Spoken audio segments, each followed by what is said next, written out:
The moment Chloe Davis got down on one knee and proposed to me in front of everyone, I heard the voice of her system. Congratulations, host. Target acquisition is imminent. Redeem all points now to initiate a complete vitality transfer between Jacob Wright and Ethan Cole. I froze. The hands I was raising to embrace her fell back to my sides. Chloe's real voice, laced with a tremor of excitement, whispered in my ear. Ethan's illness. There's finally a cure. But the look she gave me was filled with a strange, chilling pity. Once I take care of Jacob until he passes away, her inner voice continued. Ethan and I could finally be together without any worries. I stared at the glittering rings in the velvet box, my face locked in a smile. If the system and Chloe just disappeared, could I get my old life back? Amid the gasps and cheers of the crowd, Chloe Davis pulled the ring box from her purse. Her eyes, fixed on mine, held the same deep affection they'd had for the past 7 years, as if nothing had ever changed. The moment she opened the crimson box, a brilliant diamond caught the light, blinding me for a second. I had to admit, after 7 years together, Chloe knew me inside and out. The cut, the size, even the shape of the box, it was all exactly what I would have wanted. A genuine smile spread across my face, my chest swelling with a mix of sweetness and the feeling that years of struggle were finally paying off. But a split second later, a cold, mechanical voice echoed in my mind. Congratulations, host. Target acquisition is imminent. Jacob Wright's affection level has reached 99%. Redeem all points now to execute a complete vitality transfer between Ethan Cole and Jacob Wright. The detached, emotionless voice was a bucket of ice water dumped over my head, snapping me into a horrifying clarity. My hands, which had been moving to hug the woman I loved, twitched and retreated. My head spun, but then a familiar voice, Chloe's voice, echoed in my mind again, a private thought made public only to me. Ethan's illness. There's finally a cure. I stared at her, my heart seized by an invisible hand, the air sucked from my lungs. The giddy excitement that had filled me moments before turned to ice. Her eyes held that same pity, and then her inner voice and her spoken words merged into a terrifying harmony. You always said you wanted to marry me, she said aloud, her voice trembling beautifully. This time let me ask, Jacob, will you marry me? Once I take care of you until you pass away, Ethan and I can finally be together without any worries. The same voice, but it was like two different people speaking. My eyes darted instinctively toward the crowd. I remembered Ethan, her ex-boyfriend from years ago, who had been overseas for medical treatment. He had returned just a few days ago. There in the crowd stood Ethan Cole, pale and gaunt in a white puffer jacket, his haunted eyes looking as if they might spill over with tears at any moment. But it was the glint of something on his wrist that caught my attention. It was a watch, its bezel encrusted with diamonds. I knew that watch. I'd pointed it out once when Chloe and I were browsing in a high-end department store. She had smiled and said she would get it for me as a gift someday. Now, it was on another man's wrist. I pulled my gaze back to Chloe, who was still kneeling, waiting for my answer. My fists slowly clenched. The diamond in the box suddenly looked cheap, worthless. I let out a soft, hollow laugh. Just as I was about to speak, a scream cut through the room. Someone collapsed. Before I could even process it, Chloe, who had been looking at me with pleading eyes, shot up and plunged into the crowd. She knelt beside the unconscious Ethan, her face a mask of pure panic, and then helped him into her car. In the chaos, the ring box was knocked from her hand, spilling onto the floor. I knelt, picked up my ring, and slid it onto my finger. A perfect fit. As I watched Chloe's car speed away, the system's voice droned in my head once more. Target acquisition incomplete. Affection level remains at 99%. Full transfer is not possible. Host must continue efforts. I walked out of the hall with the dispersing crowd. Outside, the first snow of the year had begun to fall. I held out my palm, catching a single snowflake, and remembered a promise we'd made. Every year, on the first snow, I'll have a new surprise for you. The snowflake melted into a drop of water in my hand. A tear I couldn't control slid down my cheek, hitting the cold pavement along with the snow. I pulled the ring off my finger and, without a second thought, tossed it into a nearby trash can before walking home alone under the swirling snow. My thoughts were a tangled mess. I checked my phone. Nothing from her. But a new message had just come in from my editor, Chris Miller. So, how'd it go, my best-selling author? You celebrating tonight? I'm a novelist. Maybe it was the magic of words, or maybe just a genuine passion, but I loved my job. I'd gone from writing as a side hustle to a full-time career, and I'd managed to publish a few popular books. Chris had been with me from the very beginning. He was one of the few people I trusted with things from my personal life. That included telling him that Chloe was planning to propose tonight. Honestly, Chloe wasn't great at hiding her surprises. I noticed all the little signs. When she'd asked me out for tonight, I had a pretty good idea of what was coming. I used to think I'd figure it out because I was observant, because I paid attention to the details. Now, I wondered if she was just lazy, or if the obvious clues were part of the trap. A way to make me feel clever, to make me fall even harder. And I did. I fell for it completely. I stared at the chat window, Chloe's mental whisper echoing in my ears. Ethan's illness. There's finally a cure. This proposal was never about me.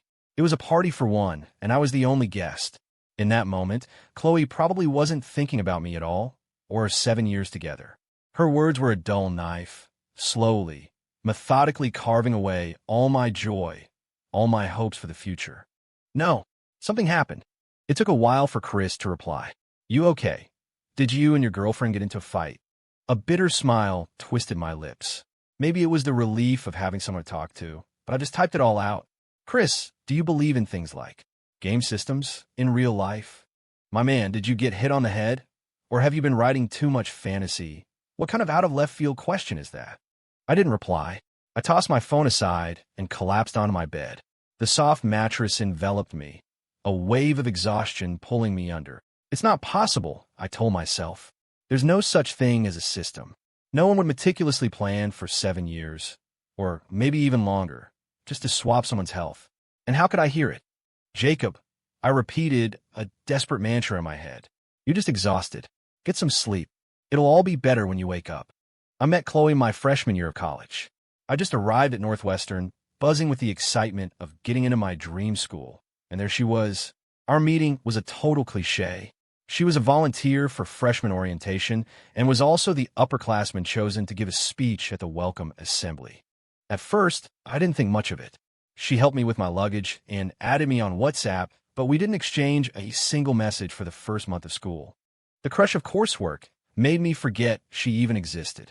The next time I saw her was at a club mixer. She wasn't in my club, but she was the roommate and best friend of our club president. That night, I saw a different side of her. Maybe it was the drinks, but she opened up. She was bright, optimistic, loved life, loved to travel, loved animals. She was a perfect match for the woman I had always dreamed of. After that night, we started talking more and more. I discovered we had an incredible number of shared interests. It was no surprise when we started dating. In the years after graduation, I went through a rough patch. I couldn't count the number of times I broke down, frustrated by my failure to find a stable job. The weight of real life was crushing me. But every time I came home, dragging my exhausted body through the door, she would be there, putting on her best face for me. Chloe would comfort me, understand my stress, and listen patiently to all my complaints. I grew to depend on her more and more. Then, one of my novels suddenly took off online. I started thinking about quitting my day job to write full-time. She was the one who encouraged me. If it's something you love, she'd said, you have to go for it. Otherwise, you'll never get the chance again. I love Chloe.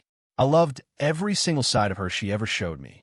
But now, I was discovering that everything she'd ever shown me might have been a carefully constructed performance.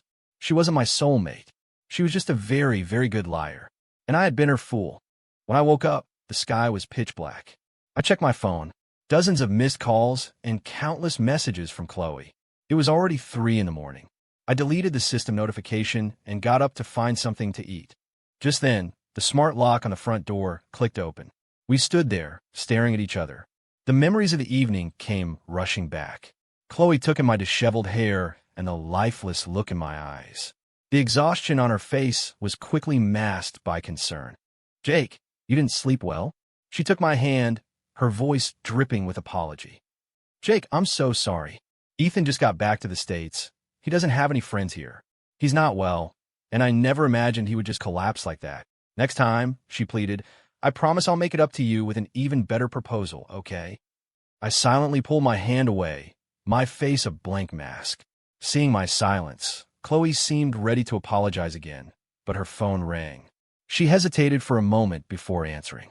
A weak, male voice came from the other end. Chloe, where did you go? I'm here at the hospital all alone.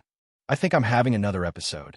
Chloe's brow furrowed, her voice tight with an anxiety she didn't try to hide. Ethan, I'll be there in a minute. Just try to calm down. If you really feel sick, call a nurse. Can you stay on the phone? Chloe, I just want to hear your voice. She glanced at me, then said, okay. She quickly grabbed her coat from the sofa and pulled a few changes of clothes from the closet. Walking over to me, she covered the mouthpiece of her phone. Jake, Ethan's not stable right now. He doesn't know anyone here. I'm going to stay with him for a few days. I'll be back in a little while, and when I am, I'll give you a proposal even more incredible than this one. I studied the genuine panic on her face. It was real, more real than any expression she had ever shown me before. My voice was flat. My fingertips dug into my palms, the pain a sharp anchor. The angry questions and accusations I wanted to scream died on my lips, replaced by a single, quiet sentence. Chloe, let's break up. She stopped in her tracks. Muting her phone, she turned and wrapped her arms around me. Jake, don't say things you don't mean. Don't worry. There's nothing going on between me and Ethan. These past 7 years, I've been completely devoted to you. Can't you feel that? I lowered my eyes as her inner dialogue with the system started up again in my head. System, check Jacob Wright's affection level for me. Still 99% host. Hearing the system's reply, Chloe was certain I was just throwing a tantrum. Jake, stop it. Just stay home and wait for me. I'll be back. With that, she turned and walked out the door. The moment it clicked shut, I finally felt like I could breathe again. I could clearly feel that whatever I once had for her was gone. But the system still registered 99% affection. Chloe's system, it seemed, was broken. I lay on the bed, my mind a chaotic storm. As I tried to think, a headache began to throb behind my eyes. My thoughts drifted to Ethan. He and Chloe were childhood sweethearts. His health had always been poor, and the years his family sent him abroad for treatment hadn't stopped him from needing fistfuls of pills every day. I couldn't help but think about how my own health had been declining recently. The slightest cold breeze would leave me with a fever for days. In the last few months, right around the time Ethan came back to the country, my body had gotten progressively weaker. I'd been to the doctor countless times, but they could never find anything wrong. I rubbed my throbbing temples and grabbed my jacket. I had to go to the hospital. I drove to the hospital and checked in. The pain in my head was getting worse. As I walked toward the consultation room, holding my ticket number, a familiar voice stopped me in my tracks. My gaze shifted to a nearby hospital room. Ethan's face was deathly pale. Chloe was by his side, trying to soothe him. Ethan's voice was sharp, almost a shriek. It hurts. My head hurts so much, Chloe. You said you could cure me. Chloe, you're all I have. You're not going to give up on me, are you? Chloe's voice was a gentle murmur, but her words sent a chill down my spine that plunged me into an abyss. Ethan, just hold on a little longer. I'm about to lock things down with Jacob. Once it's done, he'll be the one with brain cancer, not you. Trust me, Ethan. You've seen what the system can do these past few months, haven't you? Your health is already so much better.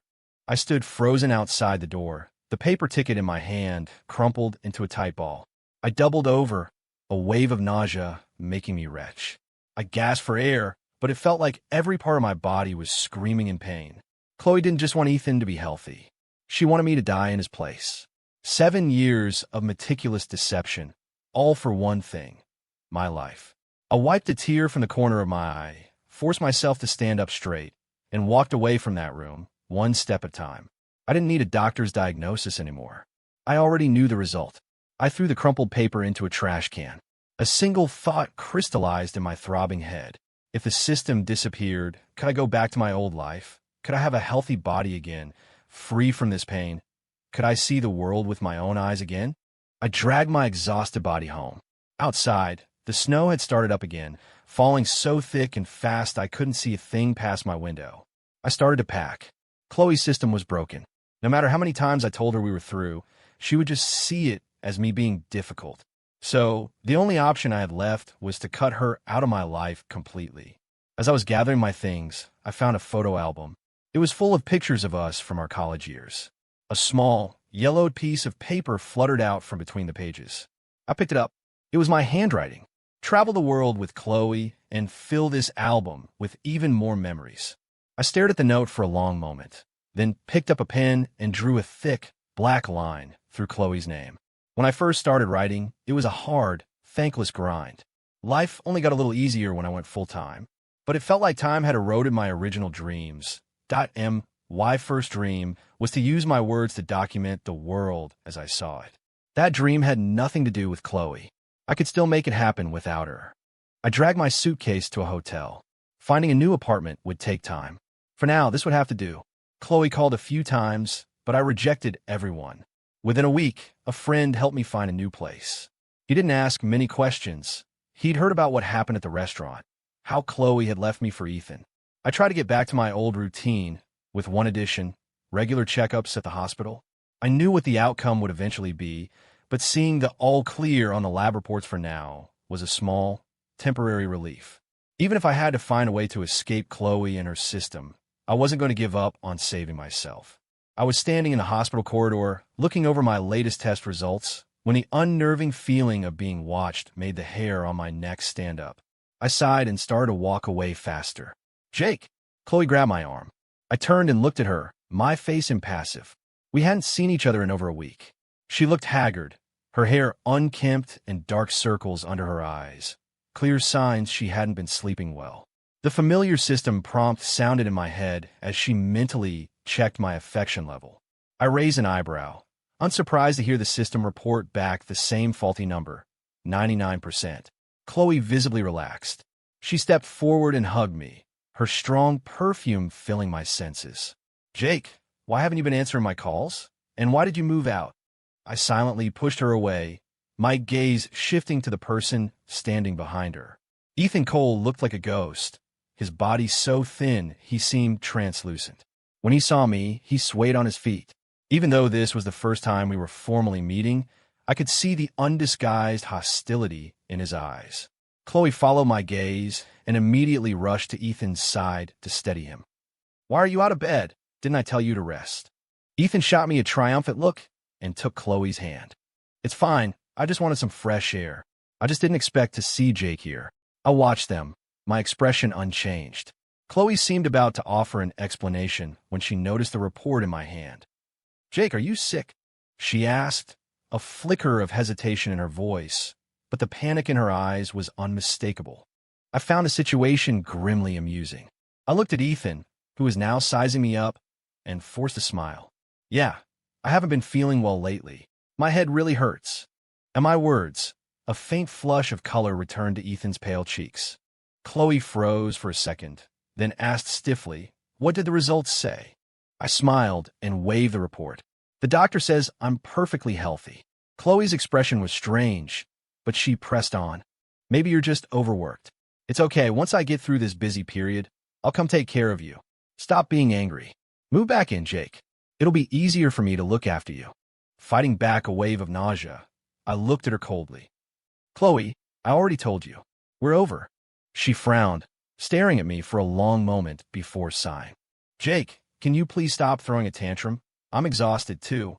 "Exhausted? From what?" I asked, my voice dripping with sarcasm.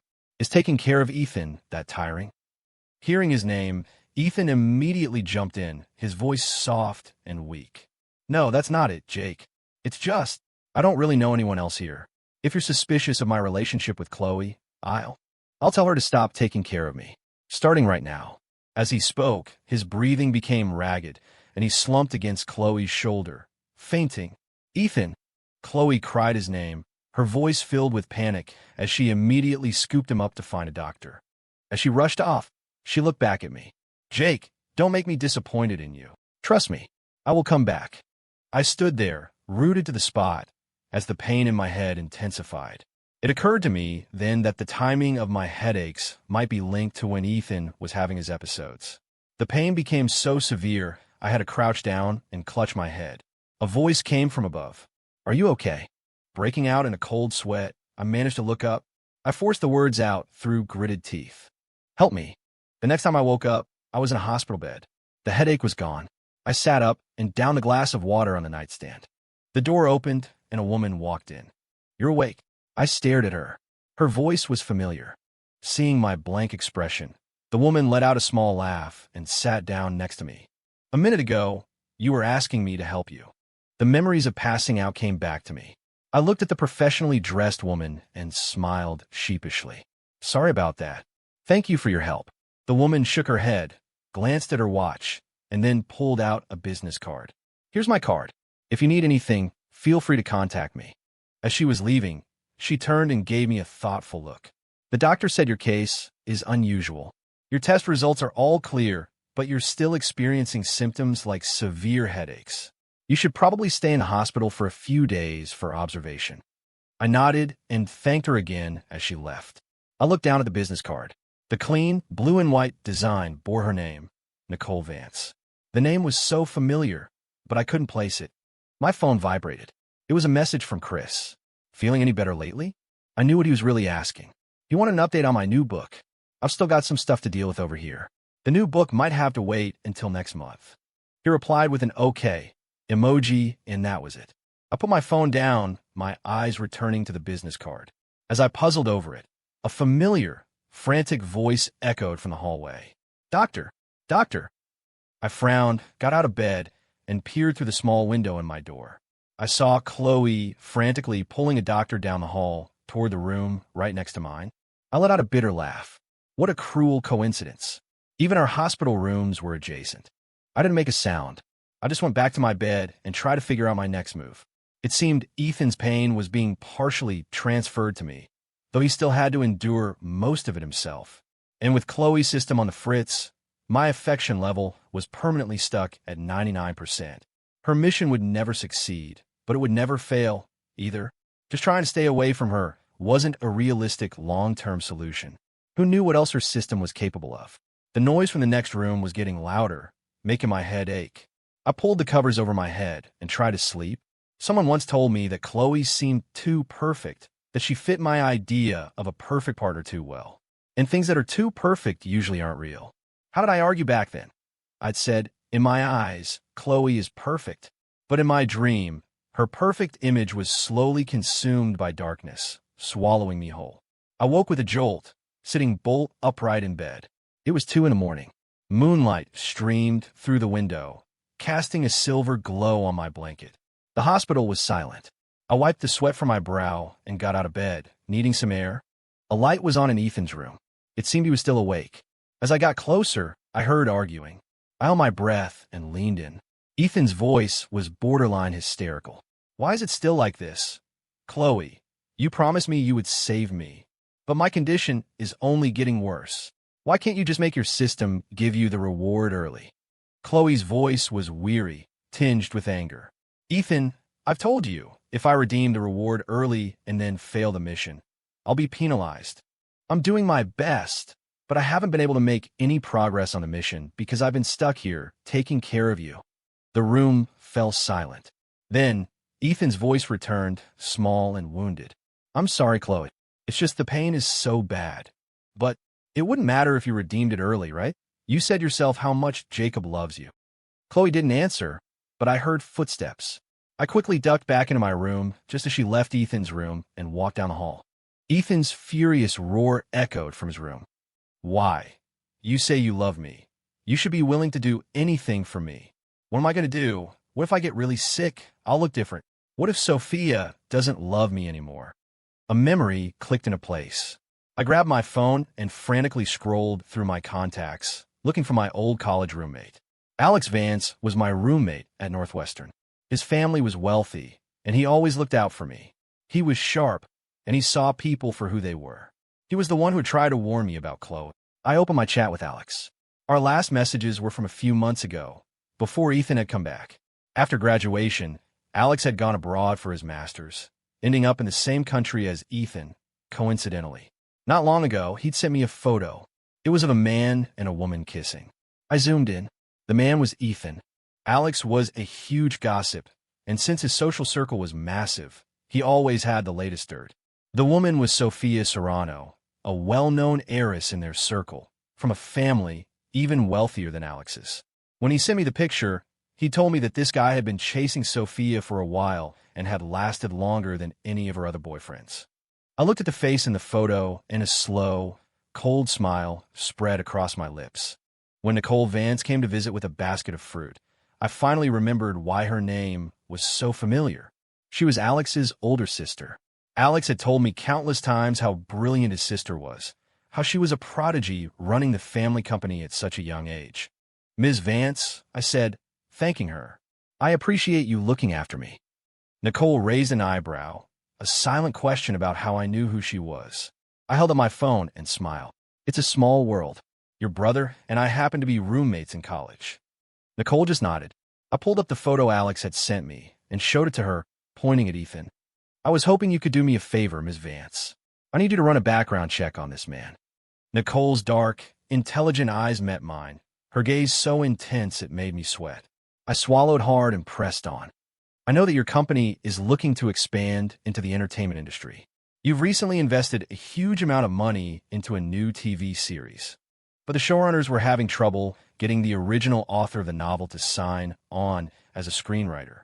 "And?" Nicole asked, a faint, captivating smile playing on her lips. I quickly pulled up my author dashboard on my phone. "This novel, it was my first big break. If you're willing to help me, I will join the show's writing team, free of charge. What do you say, Ms. Vance? Do we have a deal?" Nicole didn't hesitate. "Deal," she said. I breathed a sigh of relief as she left. That novel was a reflection of my past and my hopes for the future. I had been reluctant to join the writing team, not just because I wanted to start my next book, but because I was afraid of creative differences. I was scared my original vision would be warped. I figured it was better to just let it go. I never thought that decision would end up being my trump card. A week had passed since I'd last run into Chloe at the hospital.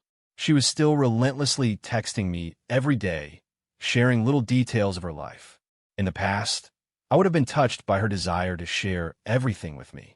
Now, her messages just felt hollow and fake. Nicole was fast.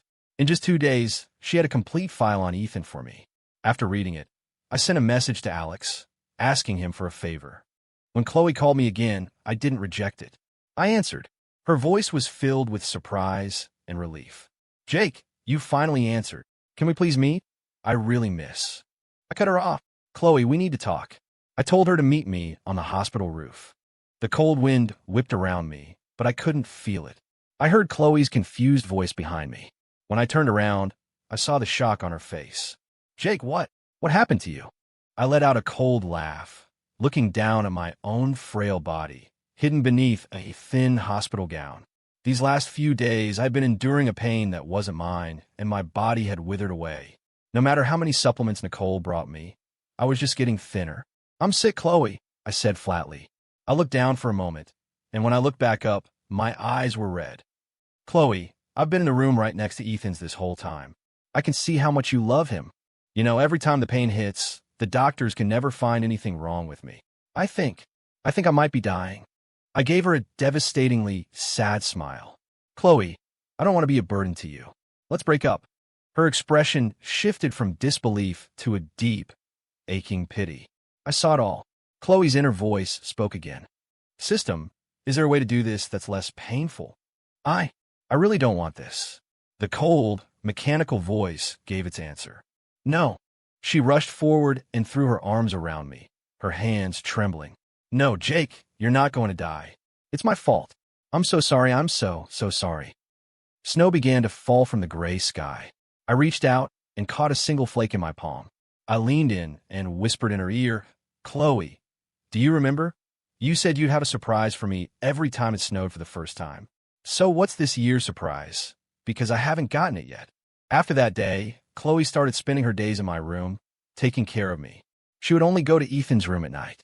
More than once, I heard Ethan's hysterical screaming from next door. "Chloe, why weren't you with me this morning when my head was killing me?" When she came into my room, looking utterly exhausted, I would just quietly offer her some cut fruit, listen to her frustrations, and ask if she was tired. Even she noticed the change. "Jake," she said one day, You've really changed since you got sick. You're so much calmer. I didn't say anything. I just watched her. The truth was, the type Chloe had always really liked was someone like Ethan, gentle and completely dependent on her. Too bad for her. I wasn't any of those things. The next time Chloe promised that we would plan a huge wedding as soon as I got better, Ethan burst into the room. He pointed a shaking finger at her, his pale face and the dark bruises under his eyes making him look terrifying. Chloe, so this is why you haven't been with me. It hurts so much. You know that, right? You promised you would save me. Chloe's face darkened, her voice laced with impatience. Ethan, I told you, I will figure something out for your illness. Now, go back to your room. If your head hurts, find a doctor. There's nothing I can do. I offered Ethan a small, knowing smile, which was all it took to push him over the edge. He lunged at me, yanked me up from the bed, and punched me hard in the stomach. I grunted in pain, and Chloe immediately jumped between us, pulling Ethan away. She stared at Ethan, a cold fury radiating from her. Ethan, have you had enough? Remember this. Jacob is my fiancé. You're just a friend. Now, go back to your room. Chloe dragged Ethan out of my room and slammed the door shut. She leaned against it, letting out a long breath, and gave me an apologetic smile. And then I heard her inner voice. System, is it possible to cancel an exchange? For the next few days, Ethan was much quieter. The hysteria was gone. He was more like the person I'd first seen. Chloe's thoughts of canceling the exchange quickly faded. I picked up a gift basket of supplements and walked out of my room, knocking on Ethan's door. Chloe's voice came from inside. Come in. She looked surprised to see me, but she came over to help me. Jake, what are you doing here? I held up the basket and smiled. I heard Ethan's headaches were bad again last night. I thought I'd bring him something. Ethan didn't say a word, just scoffed. Chloe helped me to a chair. The moment I sat down, Ethan started complaining about his head again. So she went to get a doctor. Ethan picked up one of the supplement bottles and looked at it with disgust. You know, Jake, Chloe is crazy about me. I didn't speak, just smiled at him. My expression seemed to needle him. He grabbed my collar, his thin frame surprisingly strong. You should be dead, Jake. You should have been dead a long time ago. I laughed softly. Why? Because I'm supposed to be your stand-in, your sacrificial lamb? Ethan let go of me, a flash of panic on his face. What? What do you know? I smoothed out my wrinkled collar. Did you know? Chloe was thinking about canceling the mission. Ethan's eyes widened in disbelief. I stood up to leave. Behind me, Ethan started shouting. What do you mean by that? Jake, finish what you're saying. I ignored him and kept walking. I heard his footsteps approaching quickly. Just as he reached me, I sidestepped. Ethan stumbled and fell to the floor. His face grew even paler as he clutched his head. It hurts. Outside, I could hear Chloe and a doctor getting closer. I threw open the door and ran out, intentionally bumping into Chloe. I looked up at her, my eyes wide with fake terror. Ethan, he's having another attack. His head started hurting, and he just fell. Chloe rushed past me into the room with the doctor. Seeing Ethan unconscious on the floor, the doctor quickly helped Chloe lift him back onto the bed. Just as the doctor was leaving, another man stormed into the room. He looked at the unconscious Ethan and sneered. So this is where you've been hiding. You've made us look all over for you. Chloe frowned at the menacing man and stood protectively in front of Ethan's bed. What do you want? This is a hospital room. Get out. The man squinted at Chloe. Are you his new girlfriend? You look like you've got money. How about this? You pay off his debts, and I'll leave you alone. Chloe was stunned. What debts? The man laughed. What? He didn't tell you. He owes us 300 grand. With interest, it's closer to 500,000 now. So, are you going to pay for him, or do I have to wake him up and ask him myself? I watched Chloe's frozen expression, finding the whole thing rather funny. I patted the man's shoulder. He turned to me. Look, man, we're a little short right now. Can you give us a few days? How about we give you what we have on us for now? The man nodded, accepting the offer. I nudged the still-dazed Chloe, motioning for her to hand over her money. Let's just get rid of him for now, I whispered. We can ask Ethan about it when he wakes up. Under the man's watchful eye, Chloe handed over all the cash she had. I walked the man out of the room, then went back to mine and calmly started eating some fruit. The day after Ethan woke up, I could hear him and Chloe arguing. I put on my headphones and turned up the music. I didn't need to hear it to know what they were fighting about. The noise from the hallway grew louder. I took off my headphones and walked to the window. A flashy Maybach was parked downstairs. I raised an eyebrow. Alex worked fast. I opened my door and joined the crowd of onlookers that had gathered outside Ethan's room. Ethan's already pale face was now completely drained of color. Standing opposite him was his ex-girlfriend, Sophia Serrano. Chloe, quickly understanding the situation, walked up to Sophia. "So you're the one who dumped Ethan, left him with a mountain of debt, and now you have the nerve to show up here dressed like that?" I clicked my tongue. Ethan really had a talent for spinning tales, making up a story about being abandoned by a rich girl just to keep Chloe on the hook. Just as Chloe raised her hand to slap Sophia, Ethan shot out of bed and grabbed her arm. "Chloe, stop." He pushed Chloe aside and looked at Sophia, his eyes red-rimmed, wanting to pull her into a hug. He wore the same look of deep affection he always had, but on his emaciated face, it just looked grotesque. The illness had ravaged him. He was nothing but skin and bones. "You missed me, didn't you, Sophia?" he asked, his voice filled with a desperate joy as he embraced her. "I knew it. I knew you wouldn't really break up with me. You were just angry with me." Sophia shoved him away, her eyes full of contempt. "What's this, Ethan? You rack up a massive gambling debt overseas, and now you're running around telling people it was my fault. You've got a lot of nerve, Ethan." Sophia's gaze turned colder. Ethan shook his head frantically. "No, I just wanted you to contact me again." "Ethan, let me make this official," Sophia said with a cold smile. "We are broken up, and I don't ever want to see you again. The files from my family's international branch office. You stole them and sold them, didn't you? You'll really do anything for money. Don't worry. I came back to the States to deal with this. The police will be paying you a visit in a few days." Ethan stared at Sophia in horror, then dropped to his knees. "No, Sophia. You loved me. I did so much for you." Sophia glanced at the stunned Chloe. "Who knows how many people you did so much for?" With that, she turned and strode out of the room. The room filled with Ethan's desperate cries. Suddenly, someone in the crowd gasped. "Blood! There's so much blood!" Ethan's illness had flared up, and he'd coughed up a large mouthful of blood. His path back to his old life was now permanently closed. I was sitting on my bed, casually eating the supplements Nicole had brought me, when Chloe walked in. She looked at my gaunt frame, and her eyes welled up with tears. "I'm sorry. I'm so sorry, Jake. It was my fault. I was a terrible judge of character. I failed you." She looked at me, her eyes holding the same deep affection as always. "Jake, we can go back to how things were, right? Don't worry. Your illness. I'll find a way to cure you." I said nothing. Chloe's inner voice filled my head. "System, I want to cancel the exchange. Canceling the exchange will require the host to expend all accumulated points. Furthermore, no reward will be issued upon mission completion. However, if the mission fails, the host will be subject to a penalty. This choice can only be made once." "Host, are you certain?" Her resolve wavered. I took the opportunity to give her a gentle, reassuring smile. Firm and full of love. "I'm certain," her mind replied. In an instant, a massive weight lifted from my shoulders. I could feel the life, the energy flowing back into my body. Chloe hugged me tightly. "Jake, how do you feel?" "Great," I replied softly. "Just one thing, Chloe. Your mission has failed."